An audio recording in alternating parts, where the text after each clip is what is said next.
मिश्रा जी के यहाँ पहला लड़का हुआ तो पत्नी ने कहा, बच्चे को गांव के सरकारी विद्यालय में शिक्षा दिलवाते हैं। मैं सोच रही हूँ कि सरकारी विद्यालय में शिक्षा देकर उसे अच्छा नागरिक बनाऊंगी। मिश्रा जी ने पत्नी से कहा, अच्छा नागरिक बनाकर इसे भूखा मारना है क्या? मैं इसे बड़ा अफसर बनाऊंगा ताकि जिंदगी में कामयाब बने। मिश्रा जी सरकारी बैंक में मैनेजर के पद पर थे। पत्नी धार्मिक थी और इच्छा थी कि बेटा संस्कारी बने, लेकिन मिश्रा जी नहीं माने। दूसरा लड़का हुआ। पत्नी ने जिद की, मिश्रा जी इस बार भी ना माने। तीसरा लड़का हुआ। पत्नी ने फिर जिद की, लेकिन मिश्रा जी एक ही रट लगाते रहे, कहां से खाएगा, कैसे गुजारा करेगा, और इस बार भी नहीं माने। चौथा लड़का हुआ। इस बार पत्नी की जिद के आगे मिश्रा जी हार गए। अंततः उन्होंने उसे सरकारी विद्यालय में शिक्षा दीक्षा दिलवाने के लिए भेज ही दिया। अब धीरे धीरे समय का चक्र घुमा। अब वो दिन आ गया जब बच्चे अपने पैरों पे मजबूती से खड़े हो गए। पहले तीनों लड़कों ने मेहनत करके सरकारी नौकरियां हासिल कर ली। पहला डॉक्टर, दूसरा बैंक मैनेजर, तीसरा एक गवर्नमेंट कंपनी में ऑफिसर के पद पर जॉब करने लगा। एक दिन की बात है, मिश्रा जी पत्नी से बोले, अरे भाग्यवान, देखा मेरे तीनों होनहार बेटे सरकारी पदों पे लग गए ना, अच्छी कमाई भी कर रहे हैं। तीनों की जिंदगी तो अब सेट हो गई, कोई चिंता नहीं रहेगी अब इन तीनों को। लेकिन अफसोस, मेरा सबसे छोटा बेटा संस्कारी बनकर पासे के विद्यालय में नौकरी कर गांव में ही खेती को संभाल रहा है। जितना वह 6 महीने में कमाएगा उतना मेरा एक अफसर बेटा 1 महीने में कमा लेगा। अरे भाग्यवान, तुमने अपनी मर्जी करवाकर बड़ी गलती की। तुम्हें भी आज इस पर पश्चाताप होता होगा, मुझे मालूम है, लेकिन तुम बोलती नहीं हो। पत्नी ने कहा, हम में से कोई एक गलत है और इस बात का दूध का दूध पानी का पानी हो जाना चाहिए। चलो अब हम परीक्षा ले लेते हैं चारों की, कौन गलत है कौन सही पता चल जाएगा। दूसरे दिन शाम के वक्त पत्नी बाल बिखरा अपनी साड़ी का पल्लू फाड़कर और चेहरे पर 1-2 नाखून के निशान मारकर आंगन में बैठ गई और पतिदेव को अंदर कमरे में छिपा दिया। बड़ा बेटा आया, पूछा, मम्मी क्या हुआ? जवाब दिया, तुम्हारे पापा ने मारा है। पहला बेटा बोला, बुढ़ा सठिया गया है क्या? कहाँ है, बुलाओ। मम्मी ने कहा, वो घर पर नहीं है, बाहर गए हैं।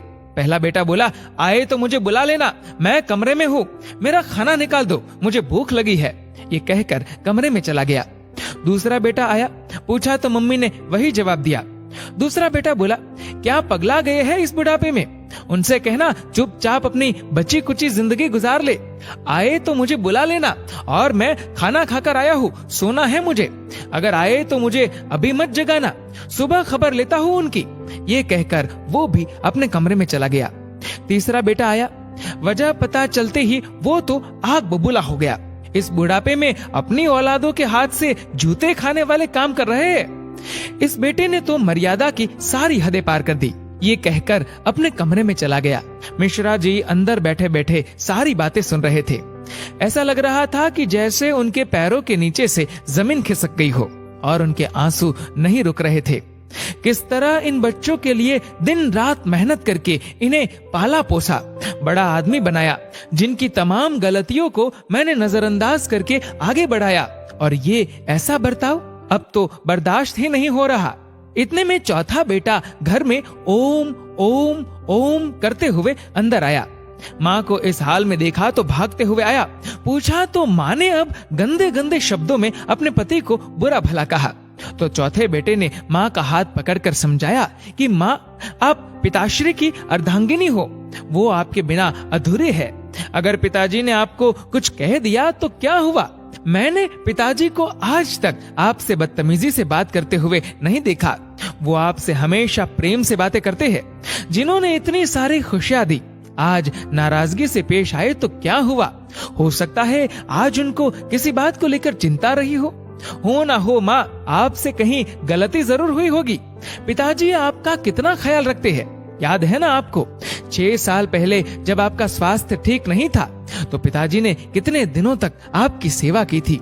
वही भोजन बनाते थे, घर का सारा काम करते थे, कपड़े धोते थे। तब आपने फोन करके मुझे सूचना दी थी कि मैं संसार की सबसे भाग्यशाली औरत हूँ। तुम्हारे पिताजी मेरा बहुत ख्याल रखते हैं। इतना सुनते ही माँ बेटे को गले लगाकर फफक फफक कर रोने लगी। मिश्रा जी आंखों में आंसू लिए सामने खड़े थे। अब बताइए क्या कहेंगे आप मेरे फैसले पर? पत्नी ने मिश्रा जी से पूछा। मिश्रा जी ने तुरंत अपने बेटे को गले लगा लिया। मिश्रा जी की धर्म पत्नी ने कहा, ये शिक्षा इंग्लिश मीडियम स्कूलों में नहीं दी जाती। ये शिक्षा तो परिवार के व्यवहार व संस्कारों से मिलती है। अब मिश्रा जी को एहसास हुआ, जिन बच्चों पर लाखों खर्च करके डिग्रियां दिलाई वे सब तो नकली निकले। जीवन का अंतिम समय कैसे व्यतीत होगा, इसका फैसला आपका धन नहीं बल्कि आपके द्वारा किए गए व्यवहार और दिए हुए संस्कार तय करेंगे। दोस्तों, इस वीडियो को लेकर आपकी क्या राय है, नीचे कमेंट करके जरूर बताएगा। और अगर आपको वीडियो अच्छा लगा हो तो इस वीडियो को लाइक करेगा, शेयर करेगा ज्यादा से ज्यादा लोगों तक। और ऐसे ही और भी इंस्पिरेशनल वीडियोस के लिए सब्सक्राइब करें हमारे यूट्यूब चैनल को और फेसबुक पर फॉलो करें हमारे पेज को। धन्यवाद।